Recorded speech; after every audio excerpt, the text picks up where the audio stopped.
दोस्तों एक महिला अपने घर में बैठी है, घर के कुछ कामकाज निपटा रही है, लेकिन उसी दौरान उसकी 8 साल की बच्ची रोते हुए आती है और वो महिला उसको देखती है तो परेशान हो जाती है, क्योंकि बच्ची की टांगों के पास से खून की धारा बह रही है और वो बहुत दर्द से छटपटा रही है।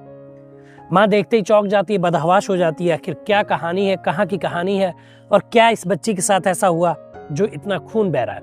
विस्तार से बताता हूँ आपको। जुर्म छुपता नहीं, अपराधी कभी बचता नहीं। मैं हूँ आपका होस्ट युवराज सिंह और आप देख रहे हैं मेरा यूट्यूब चैनल क्राइम डे। दोस्तों, आशा करता हूँ आप लोग स्वस्थ होंगे, मस्त होंगे और अपनी लाइफ को एंजॉय कर रहे होंगे।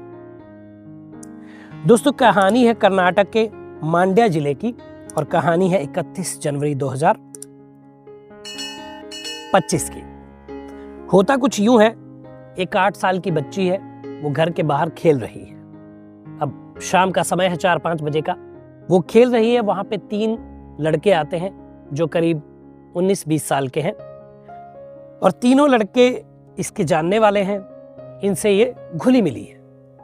वो तीनों उसको बोलते हैं कि आओ हम लोग थोड़ा आगे खेलने चलते हैं। उसको बहाने से वो आगे ले जाते हैं और बोलते हैं कि चॉकलेट दिलाएंगे। चॉकलेट दिलाने के बहाने से वो उसको एक सरकारी स्कूल है वहां ले जाते हैं और उसके साथ बर्बरता से बारी बारी से रेप करते हैं। जब तीनों रेप करते तो वो चिल्लाती है, लेकिन अनफॉर्चुनेटली वहां पे कोई था नहीं जो उसको बचाने आ पाए। लेकिन इन तीनों ने बारी बारी साथ उसके साथ बेरहमी से रेप किया।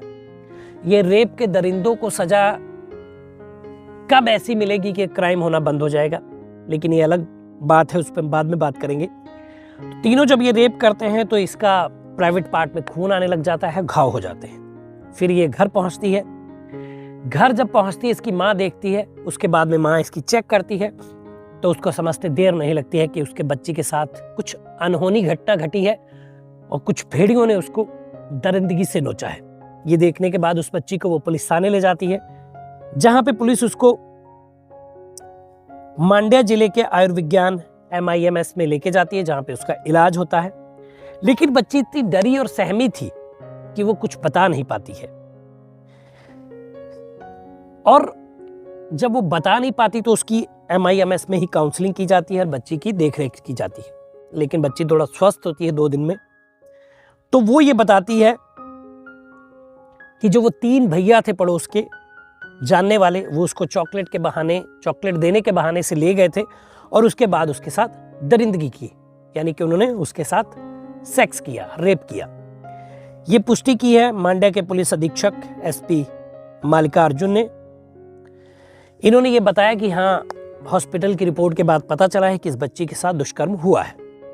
उसके बाद CCTV कैमरे खंगाले गए, पुलिस ने अपनी टीमें लगाई और जब ये बात उजागर हुई तो CCTV में ये तीनों लड़के कहीं ना कहीं से इनको ले जाते हुए देखा गया।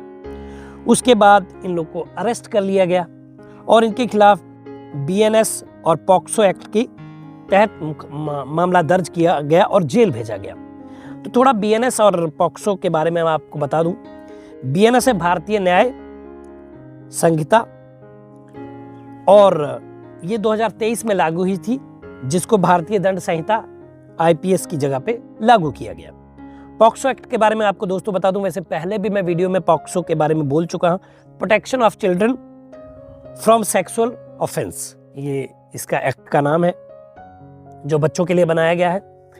तो दोस्तों, ये कहानी तो मैंने आपको बताई, लेकिन ऐसी कहानियां बताने के टाइम पे मुझे भी बहुत तकलीफ होती है, बहुत दुख होता है इन कहानियों को आपसे रूबरू कराना, क्योंकि कहीं ना कहीं ये समाज को चोट पहुंचाती हैं और कहीं ना कहीं मुझे भी तकलीफ पहुंचाती हैं। इतनी छोटी बच्चियों के साथ ऐसी घटनाएं घटना। आखिर कौन वो लोग हैं जो ऐसी घटनाओं को अंजाम देते हैं? आखिर हैं तो हम आप जैसे ही लोग, इंसान ही तो हैं। तो फिर वो ऐसे वैसी दरिंदे क्यों बन जाते हैं? ये एक सोचने वाली बात है। और थोड़ा सा न्याय के बारे में अगर बात करूं तो कुछ ऐसे जटिल कानून बनने चाहिए कि अगर किसी रेपिस्ट को उसकी ये सजा दी जाए तो दूसरा कोई अगर ऐसा क्राइम करने के बारे में सोच भी रहा है, उसके मन में भी ऐसा ख्याल आ रहा है, तो वो 700 बार इस बारे में सोचे, हजारों बार इसके बारे में सोचे कि वो इस घटना को अंजाम नहीं देगा, क्योंकि उसको कड़ी सजा मिलेगी, जैसे कि खाड़ी देशों में। बट ये एक मुद्दा, बर्निंग मुद्दा है, इस पे चर्चाएं लोग कर रहे हैं। अब न्यायाधीशों के पास भी ये बात है। आगे इंडिया में इस बारे में क्या सुधार होगा वो अभी फ्यूचर ही बताएगा। तो एक मार्मिक कहानी, दिल को छू देने वाली कहानी, जो कि 8 साल की बच्ची के साथ रेप की घटना हुई, मैंने आपको बताई। तो दोस्तों, आपके इर्द गिर्द भी कोई कहानी तो आप मुझे नीचे व्हाट्सएप नंबर फ्लैश हो रहा है, उस पर मैसेज कर दीजिए। वीडियो के माध्यम से आपको मैं उस कहानी से रूबरू कराऊंगा। तो दोस्तों, बताइएगा वीडियो कैसा लगा, कमेंट करिए, शेयर करिए, चैनल को सब्सक्राइब करिए। मिलेंगे अगली वीडियो में, तब तक मुस्कुराते रहिए, खुश रहिए, क्योंकि जीवन बहुत छोटा है। धन्यवाद।